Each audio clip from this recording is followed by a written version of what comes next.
हमारे ऋषि महात्माओं ने बहुत पहले ये बात कही थी कि हमारा परिवार केवल हमारे घर के सदस्यों से नहीं बल्कि न समाज न देश बल्कि एक पूरा विश्व ही हमारा एक परिवार है और इस बात को कोई भी इनकार नहीं कर सकता।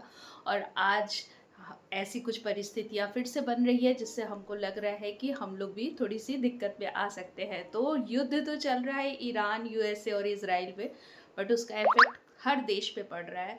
और उसी के चलते हुए कुछ ऐसी बातें आने लगी हैं, न्यूज़ आने लगी हैं या फिर कुछ सोशल मीडिया पे बातें चल रही हैं कि एलपीजी गैस और पेट्रोल की भी दिक्कत होने लगी है। तो गैस की लंबी लंबी लाइनें लगने लगी हैं और सिलेंडर थोड़ी मुश्किल में मिल रहा है। फिलहाल हमारे जो तेल मंत्री है उन्होंने कहा है कि ऐसा कोई प्रॉब्लम नहीं है, लेकिन भाई अ, लोग एक दूसरे की सुनते सुनते ये चीज़ होने लगती है, अरे भाई प्रॉब्लम है और सब के अपने अपने सिलेंडर दो दो तीन तीन मतलब स्टॉक में भराने लगते हैं। तो भाई ये दिक्कत हो सकती है। तो इसीलिए मैंने भी अपना इंडक्शन निकाल लिया कि भाई कुछ काम इंडक्शन पे कर दिया जाए और कुछ चीज़ें जो गैस की है, जैसे रोटी, वो रोटी गैस पे ही बनती है, तो कुछ चीज़ें गैस पे कर ली जाए और कुछ चीज़ इंडक्शन पे। फिलहाल मैं इंडक्शन पे खाना नहीं बनाती क्योंकि वो टेस्ट ही हमको नहीं लगता है, हमको तो गैस का ही अच्छा लगता है। लेकिन निकाल लिया है कि कुछ चीज़ें इस पे हो जाएंगी। तो चलिए, welcome back to my new blog Shaan Bebo foodies. मैं दीप्ति प्रयागराज से आपका स्वागत करती हूँ अपने ब्लॉग में।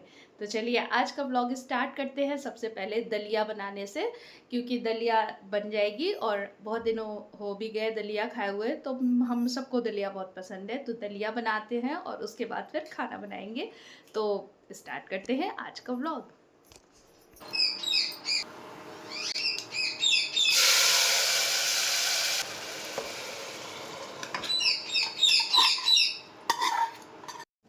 और गैस बचाने चली थी, लाइट ही चली गई, तो अब फिर से अपने गैस पे ही आना पड़ेगा, इसलिए ज़्यादा बचत भी ठीक नहीं है। हम लोग लाख सोचें, होता वही है जो होना है। तो चलिए अब कुकर को हटाते हैं इंडक्शन से और गैस पे चढ़ाते हैं। और लाइट फिर से आ गई थी तो मैंने इंडक्शन में फिर से कुकर चढ़ा दिया था। हमारी तरफ लाइट बहुत कम समय के लिए जाती है, मुश्किल से 2 या 4 मिनट के लिए। उसके बाद इंडक्शन पे दलिया बन गई थी। और ये मैंने दही जमाई थी, भगोने में दही जमाती हूँ। उसके बाद फ्रिज में तो थोड़ा बड़ा बर्तन रखने में प्रॉब्लम होती है, इसलिए इसको एक छोटा सा मेरे पास ये जग है, इसके अंदर मैं रख करके दही अंदर फ्रिज में डाल देती हूँ। और गर्मी में तो दही खाना बहुत अच्छा लगता है, हस्बैंड डेली ही खाते हैं, बेबो को भी पसंद है। तो दही घर में रहना, अब दूध भले रहे ना रहे, दही रहती है तो ठीक रहता है। तो मम्मी को नाश्ता दे दिया और अब मैं आराम से यहाँ बैठ के खाऊंगी। डाइनिंग टेबल पे मैं खाती हूँ लेकिन थोड़ा कम खाती हूँ, मुझे अपने बेड पे बैठ के खाना खाना थोड़ा रिलैक्स फील होता है। तो दलिया खा लूँ और उसके बाद फिर खाना बनाऊँगी। ये तब तक कोई परेशानी नहीं, पास थोड़ा प्रोजेक्ट से भी हो जाऊँ।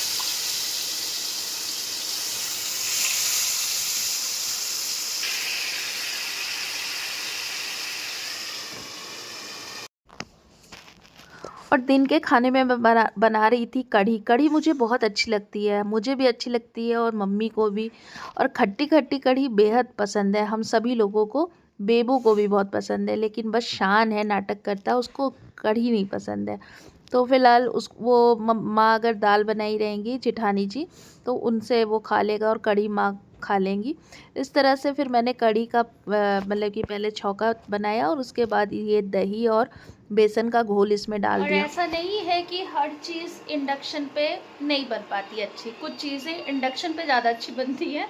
जैसे ये कढ़ी, कढ़ी बहुत अच्छी बन रही है क्योंकि धीमी आंच पे कर दिया है और ये धीरे धीरे बॉयल हो रही है, तो बहुत अच्छी कढ़ी बन रही है। और इधर मैं रोटी बना दे रही हूँ। रोटी केवल मम्मी खाएंगी, हम लोग तो चावल और कढ़ी खाएंगे, तो बस मम्मी की 3-4 रोटी बनाऊँगी।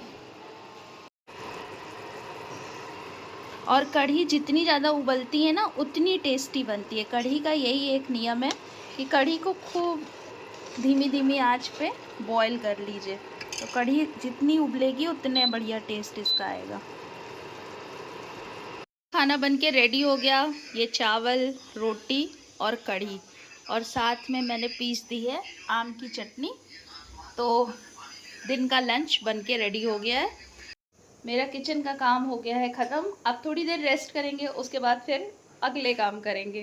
तो आज मुझे इलेक्ट्रीशियन को भी बुलाना है, और जैसे ही गर्मी आती है ना, इलेक्ट्रीशियंस की जो है मारामारी शुरू हो जाती है। मम्मी का पंखा ख़राब है, उसको ठीक कराना है, और ऊपर हॉस्टल में एक स्विच बोर्ड ख़राब हुआ है। तो देखिए कब आता है इलेक्ट्रीशियन, 2 दिन से उसको फ़ोन कर रही हूँ मैं। तो इस समय बज रहे हैं शाम के 5, और मैं और बेबो जा रहे हैं कुछ सामान लेने के लिए, क्योंकि मेरे जो पिज़्ज़ा बॉक्सेस हैं, बटर पेपर है, कुछ सॉसेस है, चीज़ है, वो ख़त्म हो गई है। तो उसको जा कर के अभी चीज़ के छोटे छोटे पैकेट मंगवा रही थी, लेकिन वो ठीक नहीं लगता, मतलब वो बहुत जल्दी ख़त्म हो जाता है, 4 5 6 पिज़्ज़ा में वो ख़त्म हो जाता है। तो 1 किलो वाला चीज़ का ले आऊँगी। तो जा रही हूँ वही चीज़ लाने के लिए, और वो सब थोड़ा सा दूर पे मिलता है। तो मैं और बेबो जा रहे हैं, और इस समय बज रहे हैं अभी 4:30। और उधर से देखेंगे, अभी होली पे मैं मम्मी के घर नहीं गई, तो आधे घंटे के लिए मम्मी से घर होते हुए फिर घर आ जाएंगे। तो चलिए पहले ये काम बाज़ार वाला ख़त्म कर लेते हैं। चलो गाइस, मैकडॉनल्ड्स। नमक 4 किलो, हल्दी 2 पैकेट।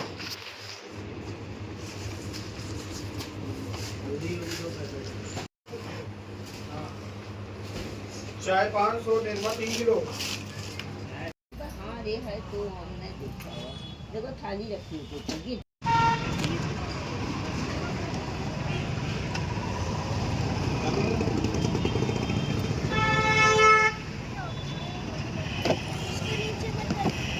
क्यों? तो मार्केट से घर आ गए हैं, और कुछ सामान लेके सब्जी लेकर के घर वापस आ गए, और घी चढ़ा दिया तुरंत ही, क्योंकि दिन में घी नहीं बन पाया था। और सब्जियों में बस आलू प्याज लेके आए हैं, और थोड़ा सा अपने क्लाउड किचन से रिलेटेड सामान लेके आए हैं। तो अब फटाफट से पहले पूजा कर लेते हैं, और उसके बाद फिर बनाते हैं खाना। और आलू प्याज और कटहली ये लेकर मैं घर आ गई थी, और सब्जियां मैं दूसरे दिन लेके आऊँगी। एक सब्जी वाला है जहाँ पर मुझे एक्चुअली दूसरे दिन मुझे पीटीएम जाना था बेबो के, तो वहाँ पर वो रहता है, तो उसकी सब्ज़ी भी बहुत अच्छी रहती है, तो वहाँ से ले आऊँगी। और ये सब मैं क्लाउड किचन से रिलेटेड अपना सामान लेके आई, ये सब ख़त्म हो गया था। आते ही मान मैंने घी बनने के लिए चढ़ा दिया था मलाई। बेबो की पीटीएम, और बेबो का ये फाइनल एग्ज़ाम की पीटीएम है, तो बस और बहुत देर हो गई है, तो मैं फटाफट से भाग के जाती हूँ पहले। और मेरी गाड़ी में पेट्रोल भी नहीं है, ये भी एक बहुत बड़ी दिक्कत है। तो देखते वहाँ तक जा पाएगी कि नहीं, क्योंकि सोच रही हूँ पीटीएम अटेंड कर लूँ तब पेट्रोल भराऊँ, क्योंकि बहुत लेट हो गया। तो चलिए, welcome back to my new vlog Shaan Bebo foodies. आज का व्लॉग स्टार्ट करते हैं बेबो की पीटीएम के साथ।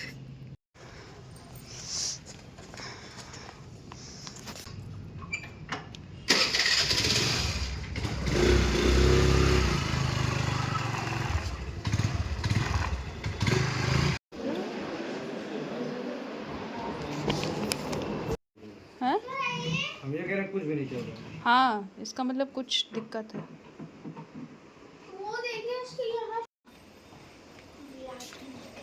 तो पीटीएम से घर आ गए, और आते ही मानी इलेक्ट्रीशियन आ गया है। तो अब पहले कूलर ठीक करवा लें, और वो फ़ैन ठीक करवा लें। कूलर में पता नहीं क्यों करंट नहीं आ रही है, तो पहले वो काम करवा लें, उसके बाद फिर आगे का। तो आज दिन भर बहुत काम गड़बड़ सड़बड़ वाला रहा, जिसमें से कुछ काम तो सही हुए, कुछ काम नहीं बन पाए। इलेक्ट्रीशियन मम्मी का पंखा ले गया, कुछ छोटे छोटे काम थे वो सब मैंने करवा लिए, और जो वो इंस्टॉल करना था शू रैक, वो अभी तक नहीं हो पाया। शाम का समय है, बना रही हूँ खाना, और आज एक मेरे भतीजे का बर्थडे है, तो उसमें मुझे जाना है। तो खाना मम्मी और इनके लिए बना लूँगी, और बच्चे और हम लोग जाएंगे। तो खाने में बना रही हूँ कटहल की सब्ज़ी और रोटी।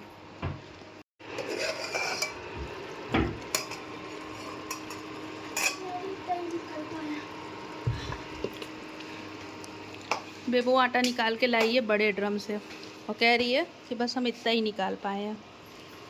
तो आटा मार लें। और कटहल जब शुरू में आता है नया नया, तभी खाने में मज़ा आता है, उसके बाद नहीं आता। कटहल की सब्ज़ी मुझे भी बहुत पसंद है, हस्बैंड को, मम्मी को, लेकिन मेरे दोनों बच्चे नहीं खाते। और कटहल तो बेहद पसंद है, और कल है एकादशी, तो इसलिए आज बना दे रहे हैं। हस्बैंड खा लेंगे, वैसे वो रात का खाना नहीं खाते, लेकिन कल व्रत है इसलिए खा लेंगे अभी। और फटाफट से बना करके तब जाते हैं वहाँ पर बर्थडे में। और मेरे हस्बैंड को ने कहा है कि तेज बोलिए तो सुनाई मेरे हस्बैंड ने कहा है कि लाल मिर्ची ये जो हरी वाली लाल हो जाती है वो काट के डाल दो, और ये लहसुन, खड़ा लहसुन जो मटन वटन में बनता है। अब हम लोग नॉन वेज तो नहीं खाते, तो अपने वेजिटेरियन खाने को ही हम लोग नॉन वेज की तरह बनाने की कोशिश करते हैं। मेरा भी ले लीजिए, मैं बना रही हूँ। और बेबू अपना हाथ अब इस पे चला रही है। फोटो खींच लीजिएगा मेरे थंबनेल के लिए। Hi guys, welcome back to the channel. इसमें परिणीति और ए चुप रहो यार, व्लॉगिंग चल रही है। ये देखिए गाइस, आज हम लोग जा रहे हैं अपनी मैटरनल ग्रैंड मदर्स के हाउस में। Maternal grandmothers 100-200 maternal grandmother के हाउस में, यानी कि मेरी मम्मी के मायके, मतलब मेरी नानी यानी कि मेरी मम्मी के मायके में। और आज है प्रीत भैया का बर्थडे, इसलिए हम चल रहे हैं। तो वो शान गाड़ी चलाएगा और हम बेबो बैठेंगे। अब शान बड़े हो गए। मम्मी क्या कहते हैं उसको,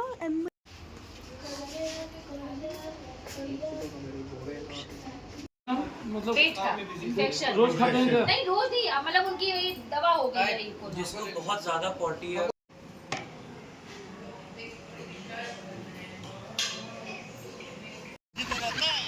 और खाना खाने के बाद ये मेरे दीदी और जिया जी हैं, बच्चे हैं, तो सब लोग ने हमको छोड़ा पहले, और फिर दीदी भी निकल गई थी। रात के लगभग बज रहे थे 12, और रात में ये स्कूटी चलाने में बड़ा मज़ा आ रहा था। भतीजे भी आए थे छोड़ने की, चलो बुआ छोड़ आते हैं, तो अच्छा लग रहा था रात में गाड़ी चलाना। और रात में वास्तव में ये शूट करना भी बहुत अच्छा लग रहा था, बहुत अच्छी लाइट आ रही थी। तो चलिए फिर से मिलेंगे एक नए व्लॉग में, तब तक के लिए अपना ध्यान रखिए, खूब खुश रहिए। हाँ, मेरे चैनल को सब्सक्राइब किए बिना मत जाइए, और वीडियो को लाइक ज़रूर करिए। Goodbye and take.